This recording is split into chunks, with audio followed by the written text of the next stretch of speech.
Flory Models, I'm Philip Flory, kit review time. Today we've got HK Models 1/32 scale, massive.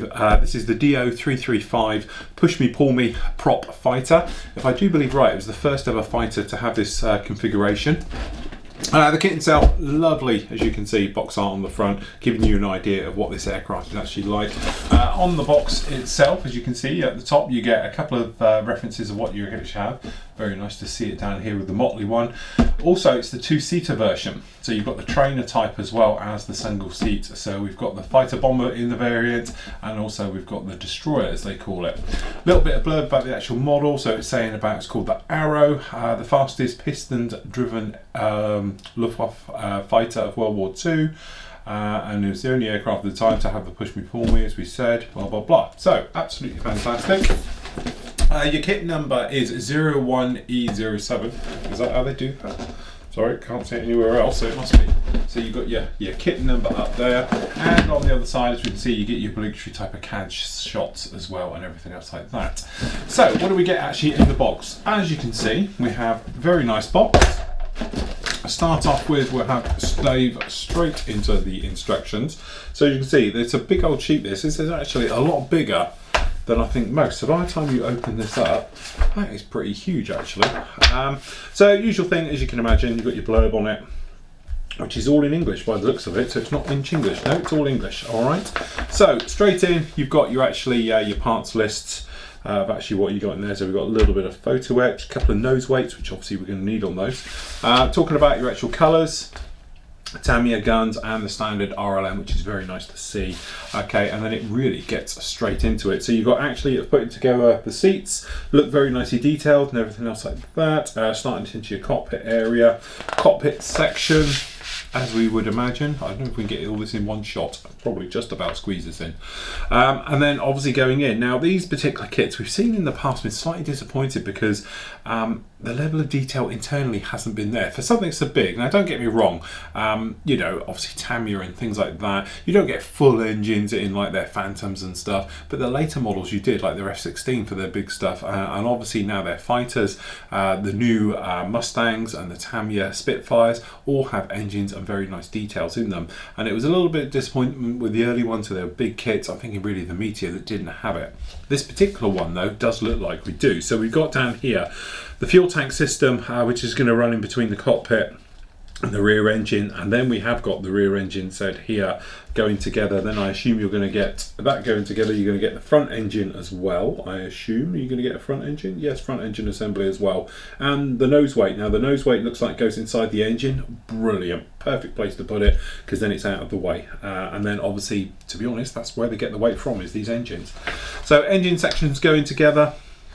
Lots of detail being added there. Then obviously you could add a lot more afterwards if you wanted to, so you could put them in your normal lead wiring and your things around there. So front engine being installed, rear piping going in, and then obviously into the fuselage section, as you can see up here, and then it just makes its way through, as you'd imagine. You even get the actual rear drive shaft for the propeller going through there. You would hope that this would be some type of loose fit. That way you're not going to hide all that beautiful detail. Hopefully you'll be in a situation where you could just lift that off and show it all off in its beautiful work you've done inside there. Front cockpit going together, instrument panel, gun sights, things like that, and a few other bits and pieces going through. We've got separate control surfaces. That's very nice, so they'll all be posable in any position at all. Looks very much like a back end of a sub here, especially by the time you put the prop on it. Okay, canopy going all in there, multi-part canopy put in there, and you're starting to get the underside places and plates and various things going in there. Okay, and then looks like we've got good detail on all these hatches to have some of it open at least, so it is all visible. Okay, going right the way through, or you can have them closed up, so you have got the option of opened or closed. Again, a very nice touch, something we're looking forward to seeing. You've got the cowl flaps around the engine there, open or closed, very nice thing. Detail throughout the engine, so we've got the wheel wells going in there. I do believe you get guns. Yes, you do get the guns. The gun section for coming out the front there, the wing tips on, depending on which version you're doing. You've got obviously the shorter wing tip or the longer, which is great as well. Main undercarriage going through, being put together. Okay, you've got the wheels separate, but at least they're not rubber ones, because it's a lot easier to work with these separate hubs, which is nice, and they're weighted wheels as well. So by weight on wheels, we mean they look like they're squashed down with heavy weight on top of them. The gun camera being fitted on there, nice touch again. Okay, and then as I said, we're talking about the other wing, which is just a mirror system. Wings going on, it's nice as well, because it looks like it's got a nice big beefy box for the actual wing spar. So the wings, when they're attaching, shouldn't have too many problems in there. And then just all the bits showing it open. So this is how it will look like when it's open as well. So you can obviously have it open or closed. But again, it's nice to have it shown exactly how the actual hatches open, the angles they should be, and everything else. Something that sometimes is overlooked with other manufacturers. Then we've got our markings. So we've got the different ones for M13, M14. It's the splinter camo, as we'd expect with these, going right the way through. And as you can see down, and then obviously you get the thing about the decals, which we'll look at in a moment. And we've even got the ones for France as well, camouflage paint for France. So it's actually in the RAF colours, which was obviously a captured one. And then the different versions, as we know, we get the Night Fighter, the Destroyer, the two-seat trainer, and the Night Fighter variant as well. Very nice instructions, very nice, very clear. Right, let's get into the business end of this. So it's quite nice because these are sealable bags, so we can get them in and out and have a look. Okay, so as you can see, nice clean cutting mat for doing these new series of reviews. Okay, so what we're actually looking at, if we just drop the top camera, okay, just down a bit, we can have a nice close look exactly what we've got. So as we can see, very nicely detailed engine. We've already got things like the wiring and the hosing and things like that in there. We've got the turbocharged unit there as well. Nice little touch. We've got actually the little bolts on the top of the rocker covers down here, the assemblies. We've actually got weld seams, which is a lovely little touch. We just dropped another camera in extremely close so we can show some of this detail. But as you might be able to see, we've actually got the weld effects down on these as well, which is a beautiful little touch. I love that. That's one of the nicest touches I've seen on any of their kits to date. Very nice, very clear, no sign of flash, anything else like that. All the ejector pins, very shallow and completely out of the way, so we don't have to worry about that. Okay, and the next one is going to be a mirror, because obviously it's two engines, it's the same engine front and rear. All right, so that's those. Then we've got another bag in here with a few more bits. So starting down here, we've actually got the actual main gear doors, as you can see here, very nicely done, nicely riveting detail all over these, really nice to see that. A little bit of flash all the way around, but now we're being picky because it is very nice. Unfortunately you've got ejector pins in, but let's face it, by the time the main gear spar comes down here, you're not going to see it. It is not in the door itself, so that's not too bad a problem down in there. So we're quite happy of how that is. Then we've got more parts for the engine. So we've got the engine mounts, again, more exhausts, obviously where the shaft's coming out, things like that. Again, beautifully done. We haven't got much burring between the two layers, so that's quite a nice touch. Again, some nice details in all of these. And again, the ejector pin marks aren't consistent. Some are raised, some are sunk, but they are all generally out of the way. The ones where they're going to be rubbing up look like they're countersunk a little bit. The others are a little bit raised. Very nice, very crisp plastic as well. Okay, so here we got the fuel tank. Beautifully done, even though I don't know what that is, to be honest. Okay, so we've actually got here, you can probably see it, the detail on this fuel tank, absolutely exquisite. It's really, really nice. Some nice detailing on that. Normally you might get that in photo etch where you're adding strapping and wiring and stuff like that. Got the bottom of the tank as well with more of this strapping on it as it goes its way through. And then on here, this is going to be where the camera hopefully catches. There you go. Very nice, fine, recessed panel line and recessed riveting all over it. You might be able to see, as I'm just juggling cameras here to get you in the best one. Not too bad, although I can't tell if this is a mold mark or a sink mark, but I don't know if you can see it. If I catch it, this line down here, not quite sure what that is, but again, extremely nice, very fine. A little bit of flash just around all the corners. It's not perfect by any means. And I'm hoping, because these tabs aren't your normal round ones, that it is going to allow for removal to show that top half with no problem, which would be very nice to see. Okay, some of the more exciting bits. What have we got? This end. So,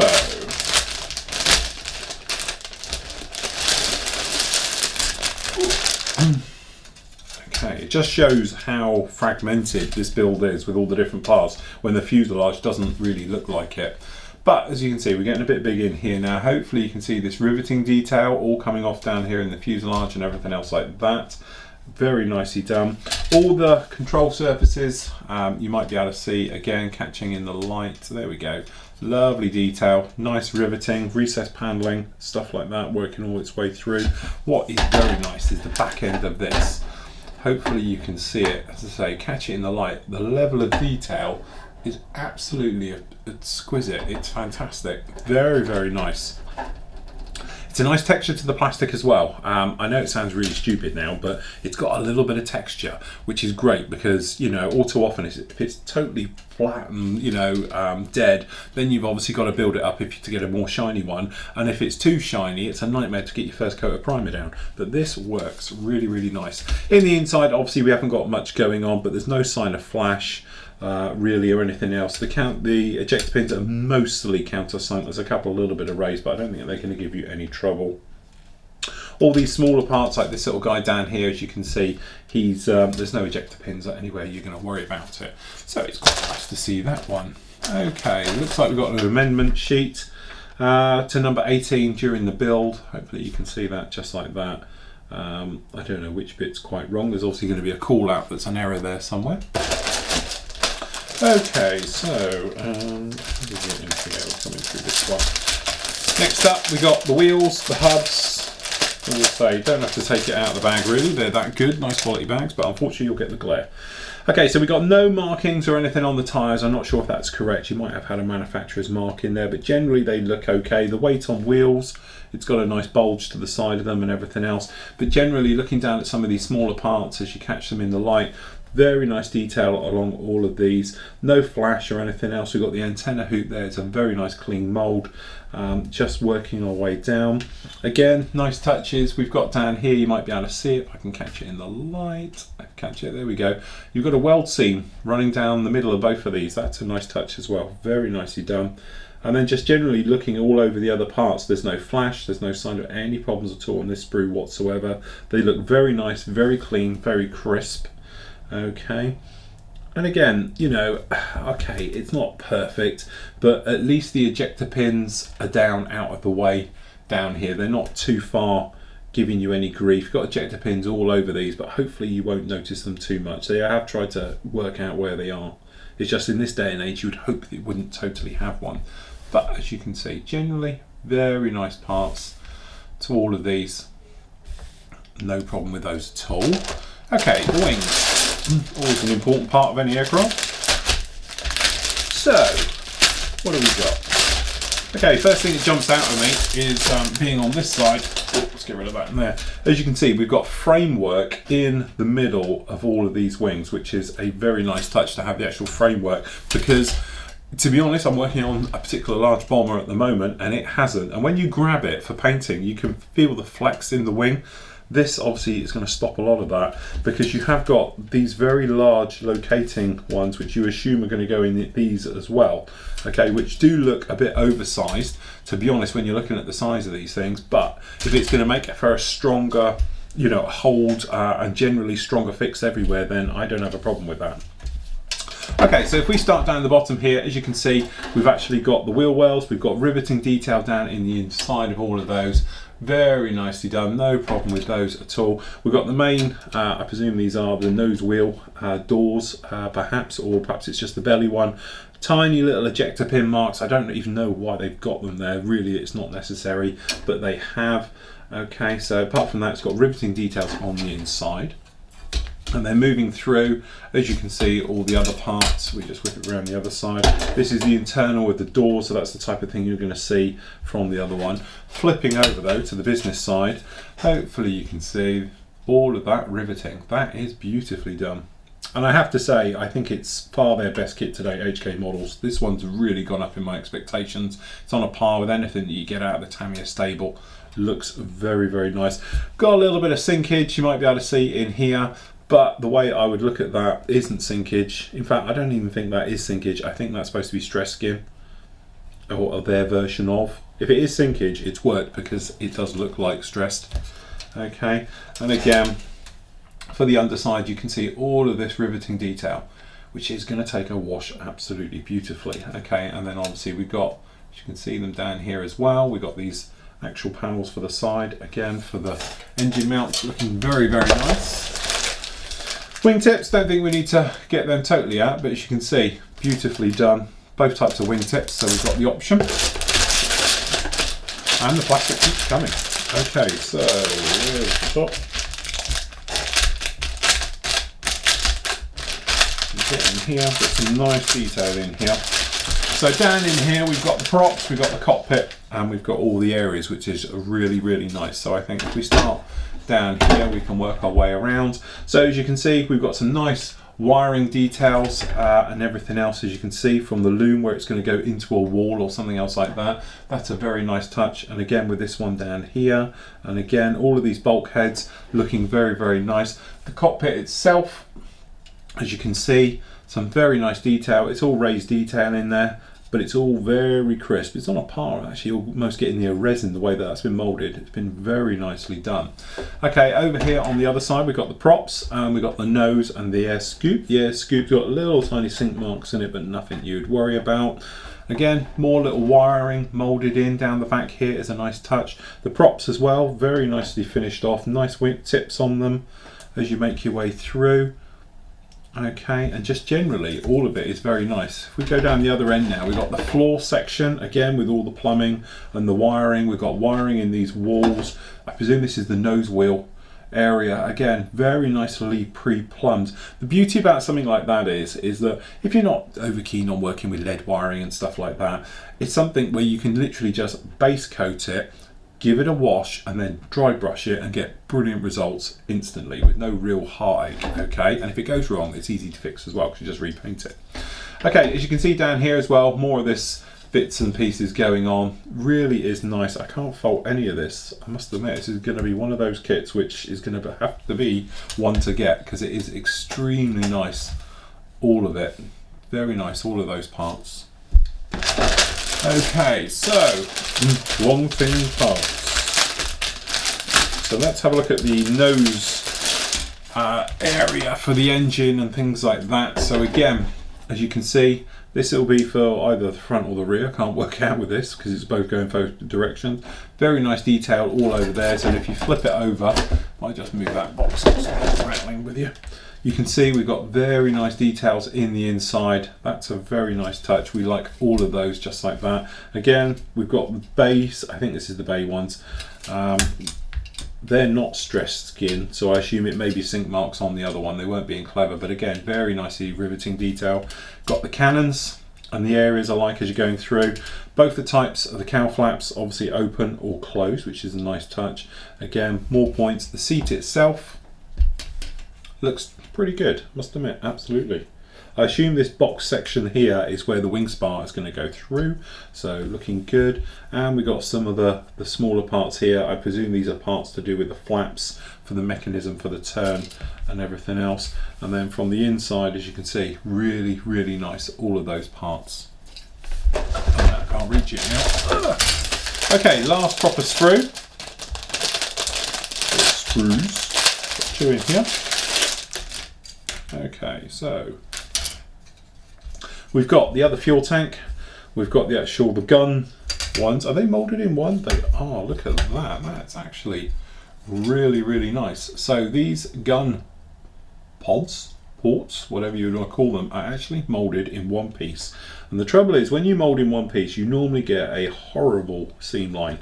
The seam line's very clever because it is on the front edge here, and it's been hidden particularly nicely. That is very, very nice, all of those. Okay, so moving across, obviously we've got the gun ports from the nose. We've got this other fuel tank, again, some nice detail on there. The nose wheel, weighted as we know, but also we've got down in here, which camera is going to get its best, we've actually got the bezels are raised and all the detail for the actual cockpit, which is a nice touch. We've got the nose wheel, we've got the guns, which are a little bit basic, but they're going to be hidden out of the way anyway. And working our way through, so that is particularly nice. That's very nicely molded on these parts here, because obviously there is no ejection port, apart from these two down here and there. I'm assuming because it's a larger part, that's how they get away with it. But it is very, very nicely done. Okay, so we've got, if we just grab and that. Oh. Okay, so the clear parts,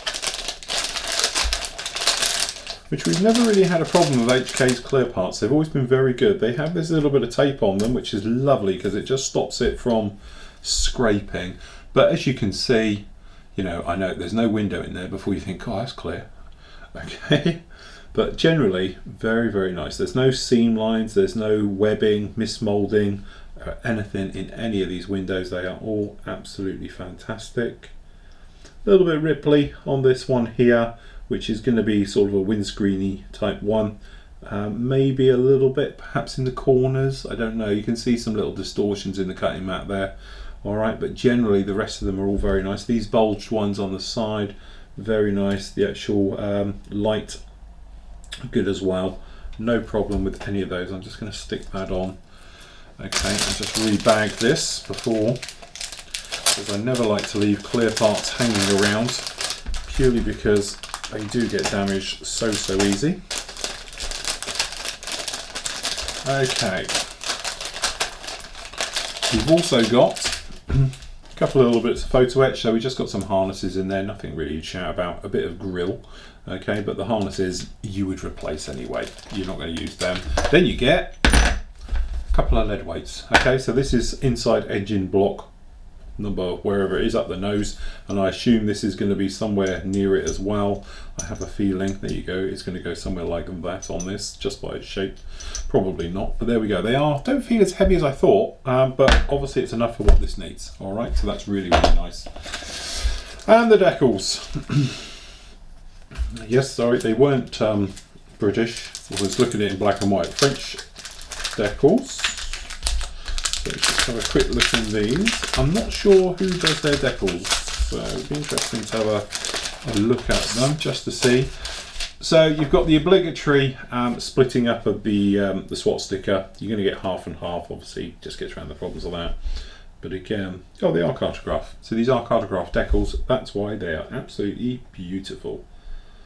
They're like Gillette, the best that man can get. They are absolutely beautiful, these.